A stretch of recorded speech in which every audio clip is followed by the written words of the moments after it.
All right. First off, we're going to start with the Trump and Elon Musk fiasco, I guess you'd call it, with Twitter or X Spaces, whatever they're technically supposed to be called. Last night, they had a repeat of the DeSantis situation.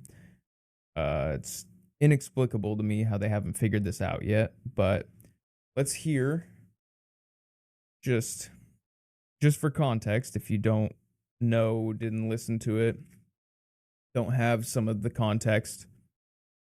It was supposed to start at a certain time. It was only around, I mean, we'll see when it's a 3 hour long Twitter space. So let me pull you guys up so that you can see this.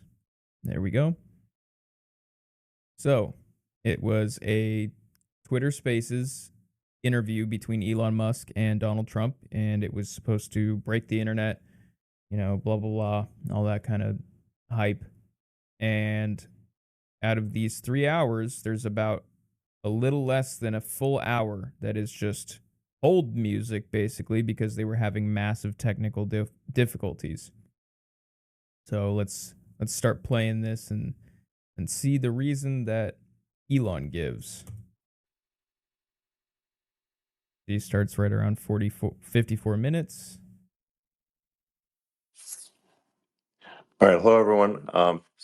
My apologies for the late start. We unfortunately had a massive distributed denial of service attack against our servers, and saturated all of our data lines. Like basically hundreds of gigabits of data were saturated.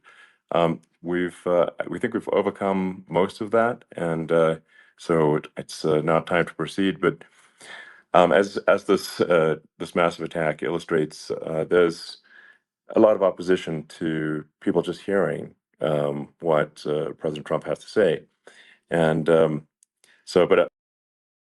Now, I haven't fully listened to the entire thing. I saw some key highlights from it.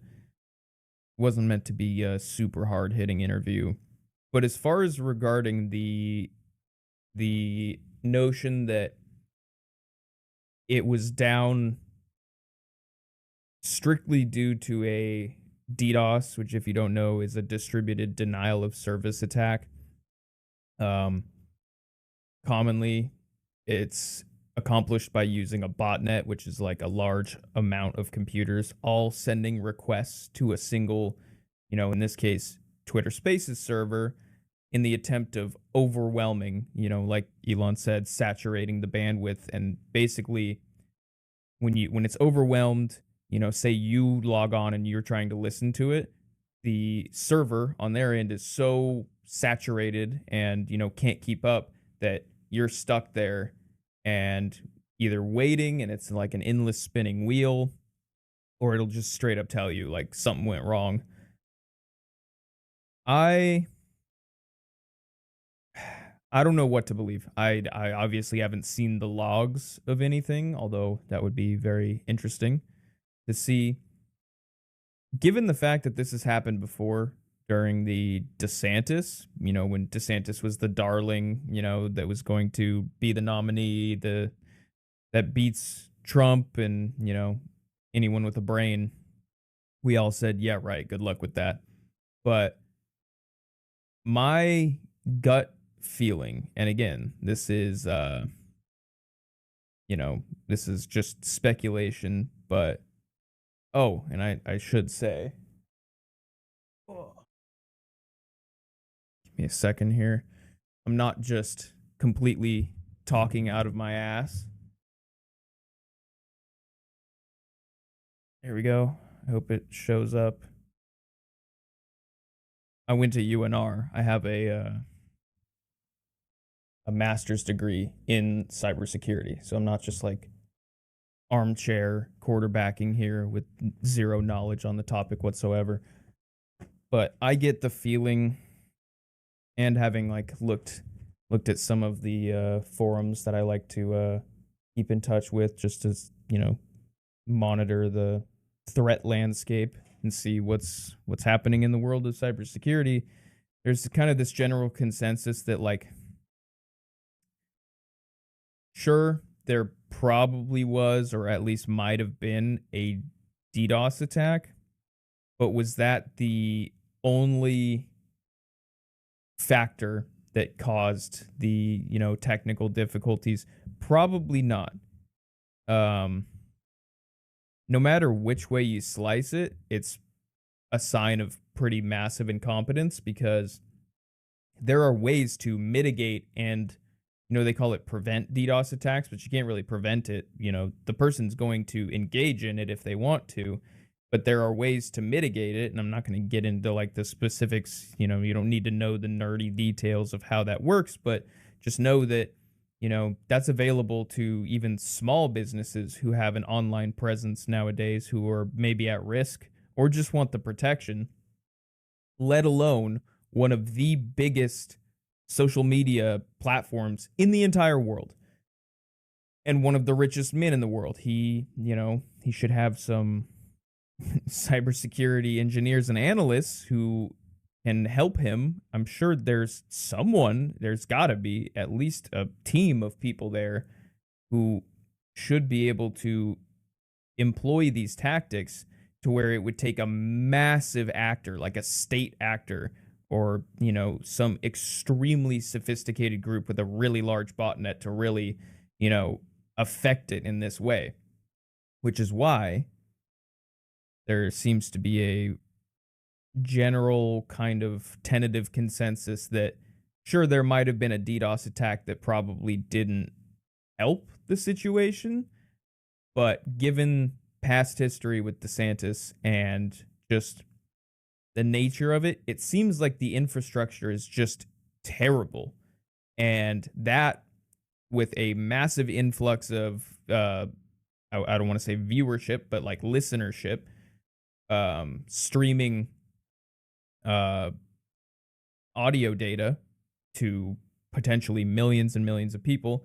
Now, the actual number of people is somewhat up in the air and up for question. I think, what was Trump saying, 70 million, but there's doubts that that's like the actual number. Who cares? It's a lot of people that you're having a audio data stream out to, and it just seems like the infrastructure wasn't ready for that, as was shown when they tried to do the DeSantis Twitter Spaces.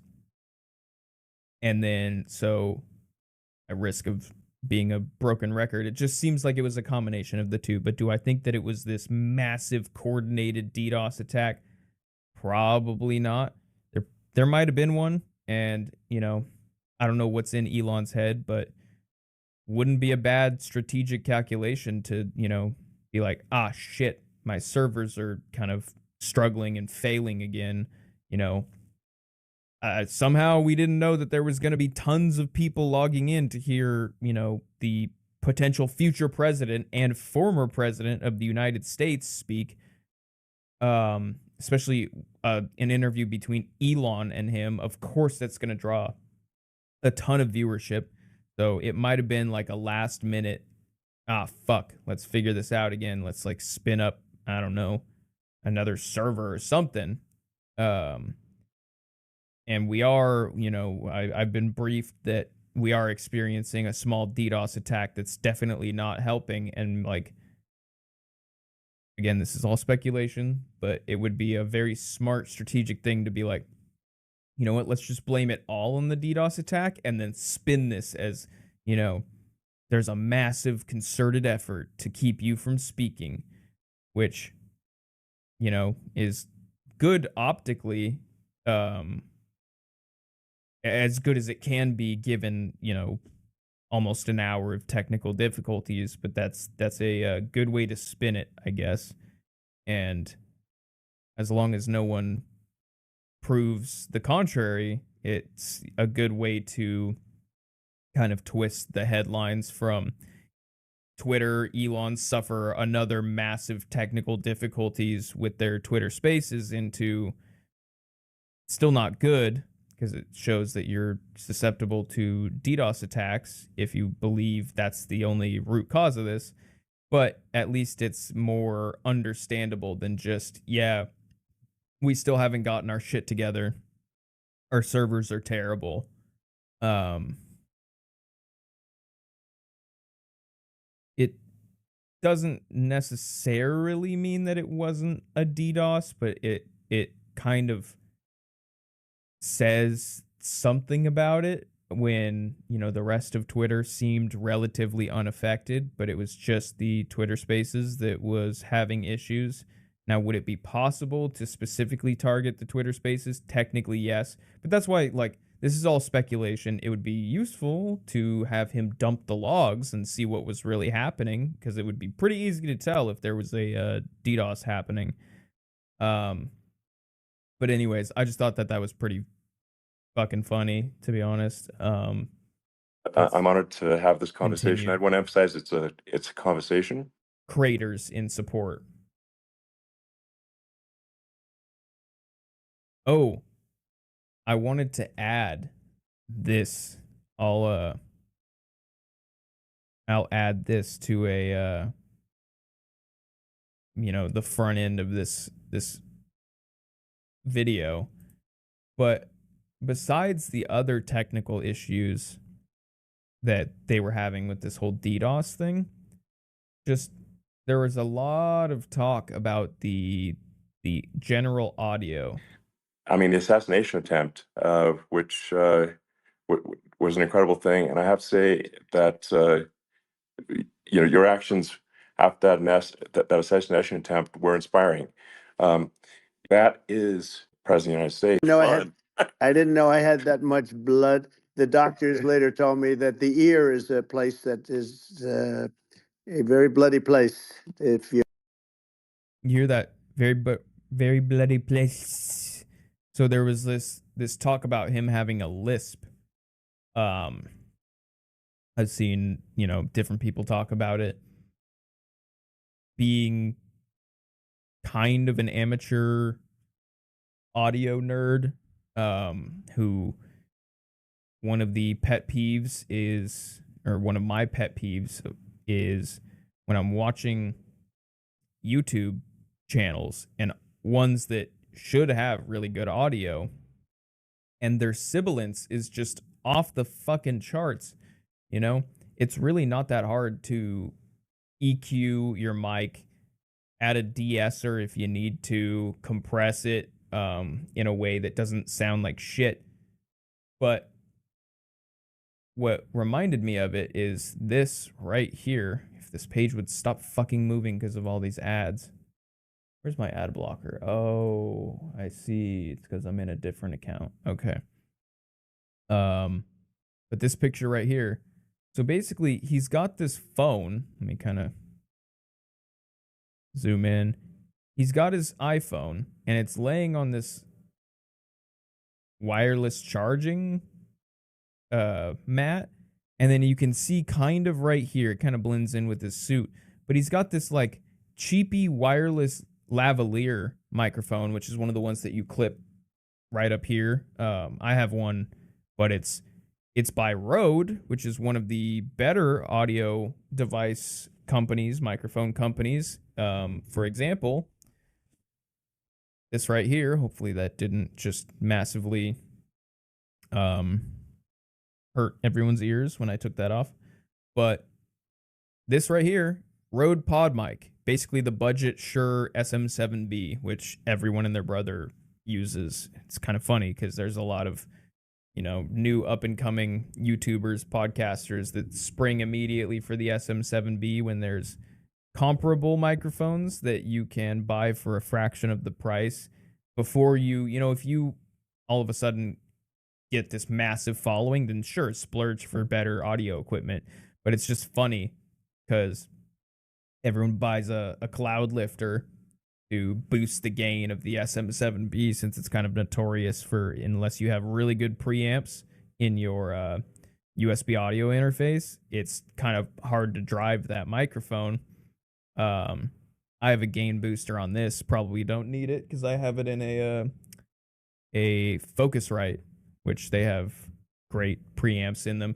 Anyways, this dude, who's like one of the richest men on earth, running for president, they got this man set up with a fucking like Amazon lavalier mic, wireless no less, which doesn't necessarily in and of itself mean that the signal is going to be bad. You can transmit really high quality audio over wireless, but let's be honest, that's probably not happening. It's probably compressing the shit out of it from here to here, and then from here it probably compresses it even more for Twitter Spaces.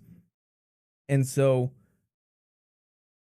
why would you not at least have someone who knows something about audio engineering say, okay, here's a better solution. I don't know if there's only one way for him to log into this Twitter Spaces call if it's on the phone. I feel like there should be a web client, in which case, you know, you could have him, even if he just wants to sit at a desk, you could have, all the audio engineer would have to do in that case, you have the laptop, right? You set it up for him. I know Trump isn't going to do this by himself. You set it up for him. You get a, literally doesn't even have to be that nice of a mic, but just like a fucking decent condenser microphone, or a dynamic if the dude wants to, you know, get up a little closer, or you want to boost the gain on it. Just something that sounds good. An AT2020, that's like not expensive in the slightest, and that would have made him sound much better. You know, I think Penguins Charlie uses the AT2020. I think he even uses the USB version, which, you know, if you don't know a lot about audio equipment, XLR is the old kind of, it's been around for a long time, but it's way more granular in like what you can do with the audio signal. You know, you can, but with XLR, you have to, for example, this mic is XLR.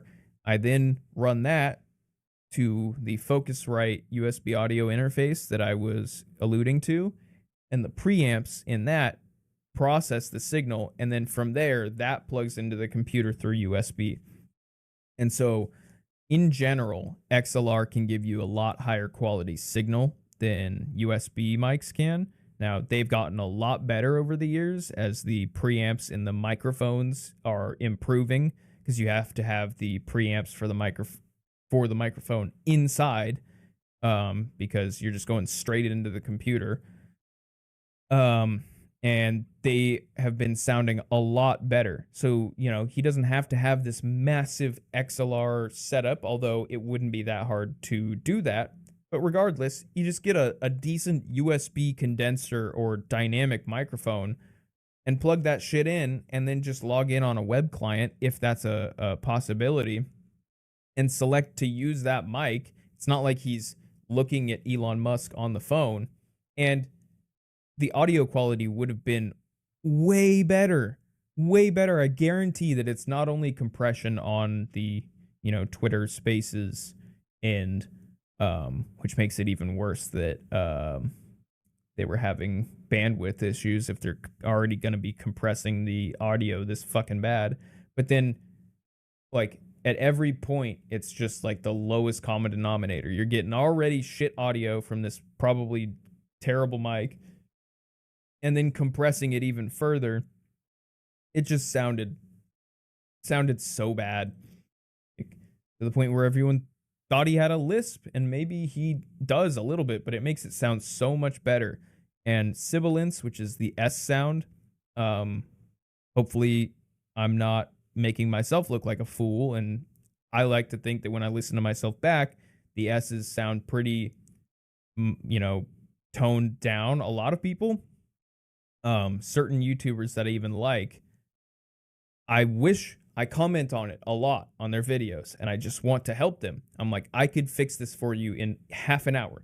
All I would need is to jump on a call with you and like help you tweak some settings, add a de-esser, so that you don't blow my fucking eardrums out every time you say S. Some people, the way that they say S is way more high frequency than other people, and those people really need to work on that because it can hurt people's ears. It can even crackle. If you've ever heard a really high-pitched sound come out of a phone speaker, it can even give it that crackling sound because the speaker's just like, oh my god, that's a ton of high frequency sound that I cannot handle. It's just it's a known issue. Sibilance has been known about since audio engineering has been a thing, and there are pretty relatively easy ways to fix it. You're going to get hit.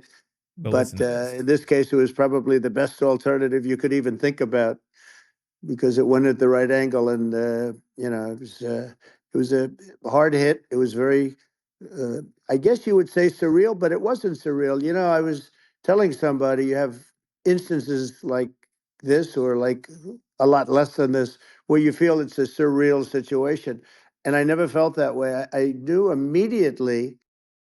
So everything else in terms of like noise isolation, i.e. not having background noise, like the clarity of his voice, it's all decent. Like it's perfectly listenable. It's just on the S's and the F sounds. It's probably a combination, like I said, of maybe he actually did have a minor lisp. The mic is terrible, and a lot of compression, but not like I compress my audio, but to a ratio that sounds better, so that I'm not all over the place. It kind of makes the audio way more comfortable to listen to. But this is like compressed to all hell, probably to make it easier to stream, but at the cost of massive amounts of listenability. A lot of people can just listen past it, but a lot of people can't. And anyone who knows what good audio sounds like and expects that from, I don't know, maybe one of the richest people in the entire world, or two of the most rich people in the entire world, and one might be the future fucking president. It was like another point of contention where it's like, come on, guys, Jesus Christ, get your fucking act together. Is this ridiculous?